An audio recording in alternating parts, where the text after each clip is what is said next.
Did Mayor Karen Bass tell the LAPD to stand down right when everything was starting to hit the fan in LA?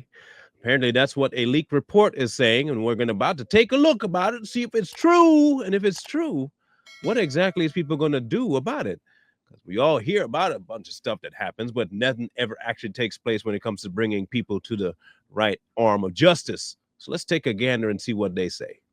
We have several instances of attempted murder of police officers and federal agents. This is an absolute mess. This is not going to get quieter anytime soon. Any media outlet who tries to convince you that the riots in Los Angeles are mostly peaceful are lying to you. Well, we covered that part before.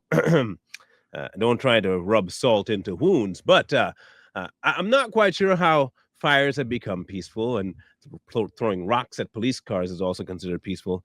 But I'm trying to figure how. I guess they gauge it by the percentage of how many people are doing it. Any amount of wanton violence should be considered not peaceful, I would think. And if you would just be honest with us, you can tell us that yes, that was violent, and we should never have that happen. This is Mayor Karen Bass's problem, because she who said that ICE would not be allowed to operate in the city, which, by the way, is not something that a mayor of a city in the United States can do. If there is someone considered to be a national security threat violating federal law, federal agents can come in and conduct an operation. That is literally enshrined in the Constitution of the United States. Factual. Without question, that is something indeed that can and will take place, especially if it is a matter of national security.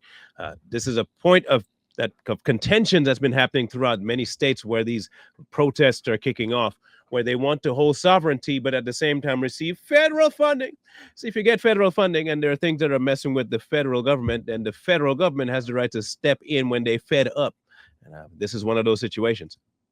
You don't get to stop at the door and say, sorry, no federal officers here. We kind of fought an entire war over that premise, saying that the federal officers could not come in and affect certain changes regarding slavery in the South. On June 6th, Karen Bass gets out in front of everyone and starts running her mouth because, of course she does.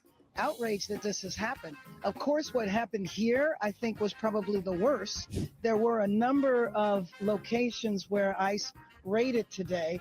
And, to me, when these things happen, it sows a sense of terror in the community. Sows a sense of terror? Ma'am, with all due respect. We have seen what the terror looks like, and I'm not sure that the presence of people trying to stop said terror are the faces of terror. I mean, it should probably be the face of terror, the people causing terroristic acts, but how do you bypass the fires, the burning of buildings, graffiti, rock throwing, people getting hurt? How do you avoid all that? You just walk over that and go to the people coming in to stop it as the threat. That's quite the jump. I mean, look, you probably should be in the Olympics with that kind of jumping. That's crazy work. It's bad enough that it happened at this location, but the way this goes and spreads throughout the community, then people are not sure where they're safe. Oh man, all these people in the country violating the legal immigration processes. All of these people in the country violating the law. Oh man, they don't feel safe. What are we going to do? Forget all of the children in LA who don't feel safe, or the individuals who have to live near those who illegally immigrated and now continue to participate in violent crime at the worst, and at best, circumnavigating the U.S. system of rules that they have to abide by. I can't say he's wrong. Can't say he's wrong at all. I'm not going to even remotely say that the man doesn't have a point, because he do have a point. A big point. A very massive point. And the point that we all try to make is this. Break the law, face the law. You know what I'm saying? But when people are trying to avoid people who break the law to face the law, then you have now become the breaking of the law too. I'm still trying to get my head around all of that. Here's where things get a little rough. According to a leak from the office of Mayor Karen Bass, quote, last night when the Department of Homeland Security and the FBI requested assistance because they were overwhelmed by rioters, the LAPD sat idle waiting for direction. Instead of allowing the incident commander to act, Mayor Karen Bass bypassed established protocol. This would not be the first time, by the way, that she's bypassed protocol. And remember the last time she might have done that? There was something else that happened. What was that thing? Was it a fire? I believe there was a fire, wasn't it? Yeah, that was that crazy fire when she went Africa. Yeah. Anyway, continue.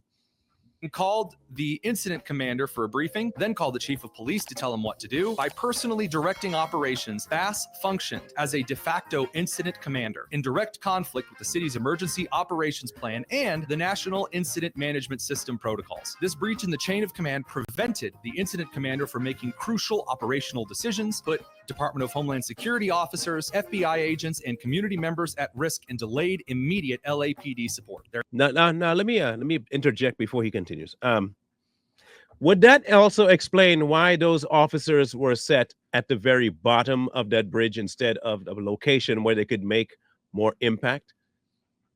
Could it be that it was by design so they have very limited impact on the protesters? Maybe she was also involved in that. I would not be surprised. If you see a leak come out saying that that was indeed the case, where she told people to be deployed to locations that were obscure based on where the problem was. Because as you saw in those videos where the police cars were parked under a bridge and all the rioters were above, protesters were above throwing things down upon the cars, it did not seem like a very good advantage point. They were seemingly put at a disadvantage. The question now, was that on purpose?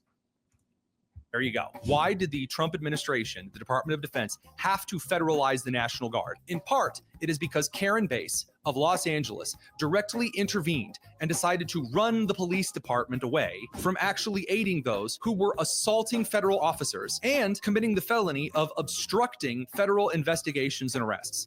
Now, here's my question. Will, I mean, maybe liquids like that aren't considered harmful, but we don't know what's in the liquids. We don't have no clue. They could be laced with all kinds of things, and it could be acid. So I'm wondering what kind of penalty lies for those kinds of people, unless you got to verify that it was first. You are not allowed to do. The crazy part about all of this, people, is this. We have a massive, and I mean massive problem right now. And the biggest problem is that there are people trying to run interference to protect those violating law, both state and federal law. This is the biggest issue we have, while at the same time condemning people trying to bring order to chaos. My only hope is that the same people trying to do that, which are in turn creating more chaos, should be brought to the letter of the law and charged accordingly. Will that happen? Probably not. Probably not. As much as we might wish it all day long, it probably will not happen, simply because they are also very much protected. Any move to try and have them arrested, any move to try and even have them brought to any sort of justice will be met with, you're being a tyrant, you're being this, you're being that, stop, leave them alone, they didn't do nothing. Meanwhile, innocent people who have nothing to do with the protest, nothing to do with the riots, or nothing to do with the topic are the ones that are being harmed the most. They're being stopped from carrying out their day-to-day duties, and they have to live in fear because they have no idea if these things that happens in the city are going to spill into the suburbs or spill into their homes. They have no idea. There is no cut-off switch, and especially no protections from the police locally or from them allowing even the feds to step in and help too.